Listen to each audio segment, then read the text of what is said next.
Today, we're continuing with my series, Happy Intentional Holidays. This series is all about the intentional steps we can take to have our holidays be a little happier. We're taking a look at how we can shift away from holiday stress and overwhelm and move towards holiday calm and enjoyment. Today, we're getting into the final part of this 6-part series. We're looking at a new spin on the phrase, less is more. So, stay right there to learn more about this strategy. So hey there and welcome back. I'm Alicia from Alicia Cohen Designs, where I teach intentional productivity and planning tips and strategies for increasing peace and calm in our lives while also being able to focus on what matters most.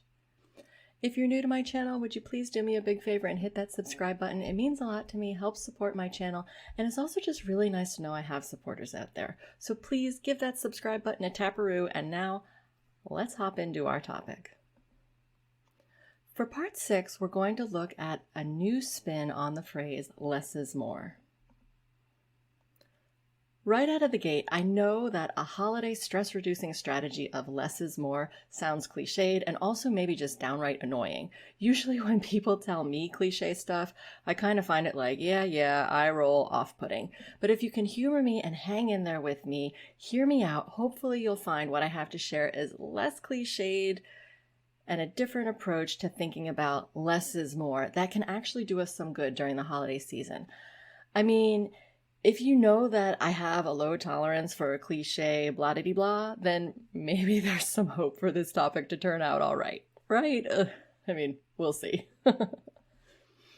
Okay, so let's just get this out of the way. Less is more. Literally, this just means, at least when applying it to the holidays, that by doing less at the holidays, that we will have more in terms of the results we're looking for of holiday enjoyment, peace, calm, not feeling stressed, not feeling frazzled, etc., etc. So that's kind of the baseline of what we're going for here, or what I'm talking about today with this less is more and applying it to the holidays. But I promised you a hopefully less cliched look at this topic. So I don't want to just sit here and tell you to do less at the holidays. First of all, that's not helpful. And second of all, I feel like we have covered various mindset shifts already here earlier in this series for how to be intentional about taking on less during the holidays, or just taking on things that serve us or bring us joy, or if there are things that don't bring us joy, how to handle that. So if you want to see those, if you missed those earlier parts of this series, just check out the links in the description below. They will all be down there for you, all of parts 1 through 5. I'll also put them over there for you in the cards. So I don't need us to talk about, oh, just do less during the holidays. Stop doing so much. I mean, yeah, sure, that's fine. That's helpful. You could do that. But what I want to look at today with the less is more is coming at it from a quote by Maya Angelou. Do you know the quote? Here's the quote. People will forget what you said, people will forget what you did, but people will never forget how you made them feel. So I want to come at this less is more concept, and this is where I'm hoping it's less cliched from this angle of what Maya Angelou said. So let's dissect this a bit, shall we? So I really value relationships in my life and connections with people. So this quote really speaks to me in a big way because, I already feel like the way I treat people matters. But when I read this quote, I'm like, oh yeah, the way that I treat people really does matter. And the way that my interactions with them leaves them feeling, it really matters.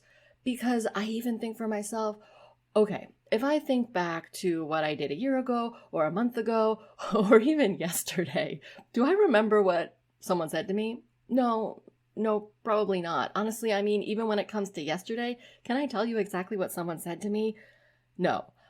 I can maybe paraphrase it and I can remember things that people did, well, here and there. But when I think back about people in my life, whether it's from my past or my present, various points, what's in my memory are the feelings. You may or may not know that I do enjoy some good brain science, and I think the science and research nicely apply here. There has been a bunch of research done on the role that emotions play in memory formation. If you search for memory formation and emotion, you can find all sorts of stuff out there about this topic. Pretty much what it comes down to is that when there's an emotion, particularly a strong emotion tied to an event, that the memory of that event is extra strong because of the associated emotion. Now, the details about how all of this works in our brain, including the accuracy of our recall about details of that memory, it's still being studied. But the piece that's important for our topic here today is how emotions get encoded right along with events into our memories, and that even if the details are unclear, the emotion can be very clear. And unfortunately, this is why when traumatic stuff happens that we can have such a hard time because of the intense feelings that go along with that event that are embedded in our memories. So just think about this though, and then apply that to the good stuff too, or the stressful stuff, right? Because the holidays can be very stressful. And so when we think about the people, because the holidays involve so many people, whether it's our spouses, partners, significant others, our kids, our extended family, a year from now, 2 years from now, if you think back on Christmas at this particular time, is someone going to remember what you said to them over Christmas dinner?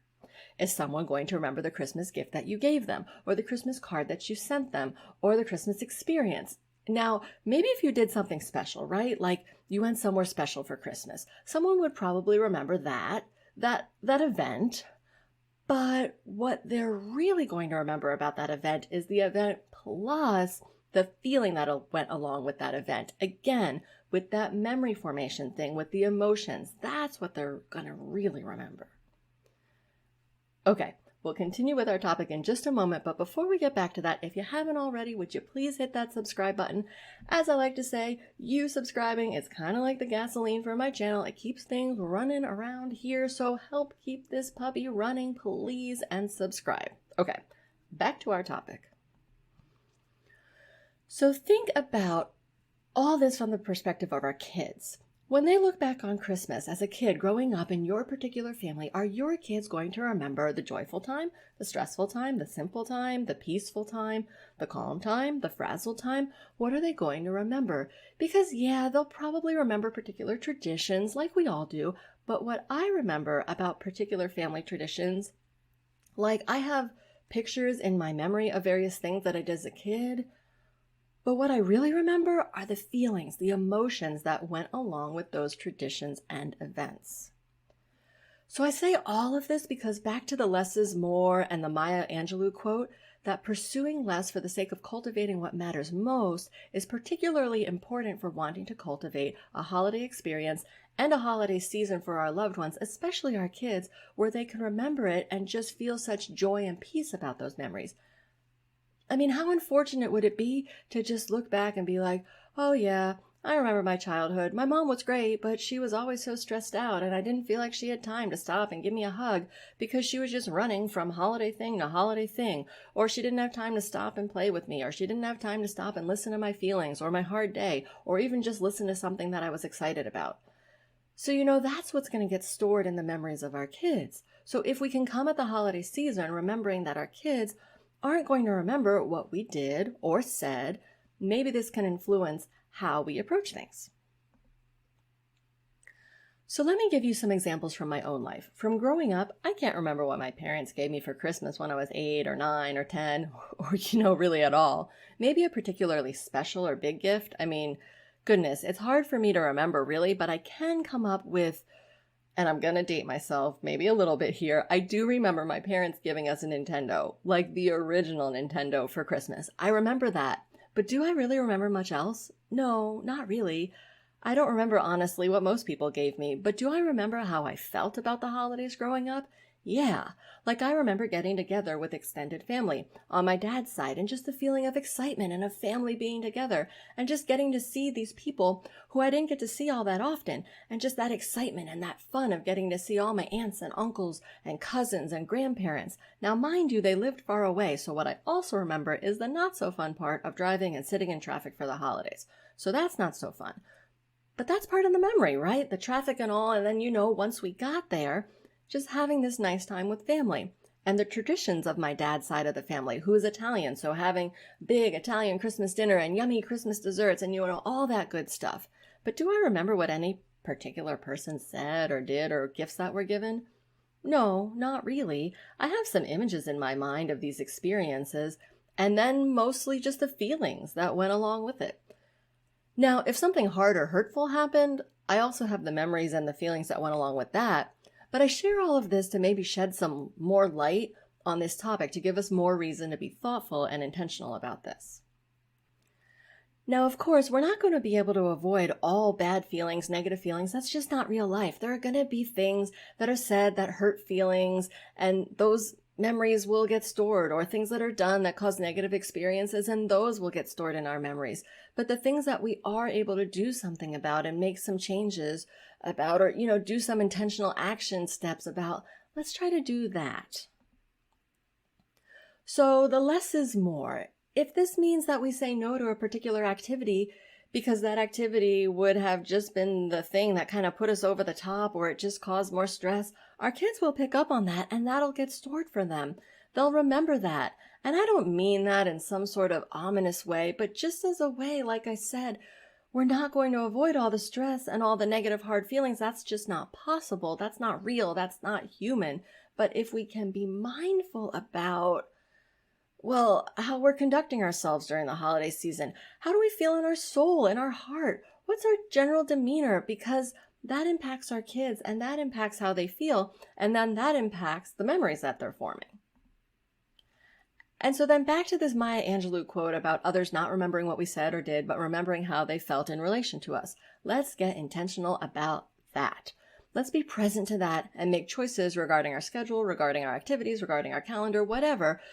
What we say yes to, what we say no to, so that we can be creating and cultivating a holiday season with our kids that predominantly leaves them feeling a sense of joy and calm.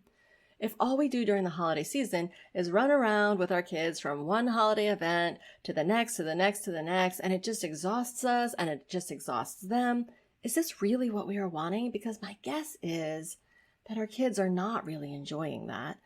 I mean, sure, all those things are fun, but if they're just getting crammed in and there's no time for rest, or there's, no time or just such little time left for being at home to just have those little moments, I don't know. It just makes me stop and pause to think about what I'm going to take on or not during the holidays for the sake of having a slower pace and just a pace where I can stop to listen to my kids, to play with my kids, to hug my kids, that I'm not too busy rushing around, that I don't see them and that I don't hear them, because then that's what they're going to feel. That's what they're going to remember. And that's not what I want. I want the opposite. So hopefully I made good on my promise and delivered a less cliched approach to this concept of less is more by looking at it through the angle of the Maya Angelou quote. And again, we're not going to be able to create a perfect holiday season. And that's not what I'm talking about here with less is more and the remembering how someone made you feel. What I'm talking about is just having intentionality, being mindful of the choices that we're making so that we are doing the best we can and we are doing our part to cultivate the holiday season that we want for ourselves and that we want for our children, so that hopefully we're all forming wonderful, warm holiday memories that will carry with us for years and years to come. So how about together, let's go for that.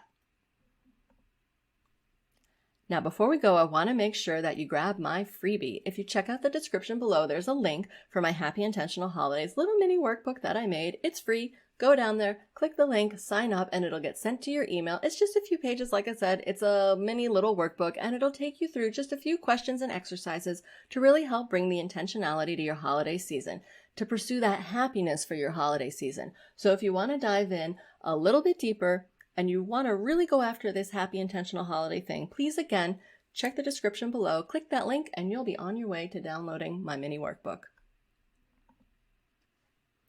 As always, thanks so much for spending this time with me. That wraps up our series. I hope that something I shared in some part of the series was helpful to you. Even though our series is complete, I will still be sharing lots more planning and productivity tips and strategies, so be on the lookout for more videos coming your way soon.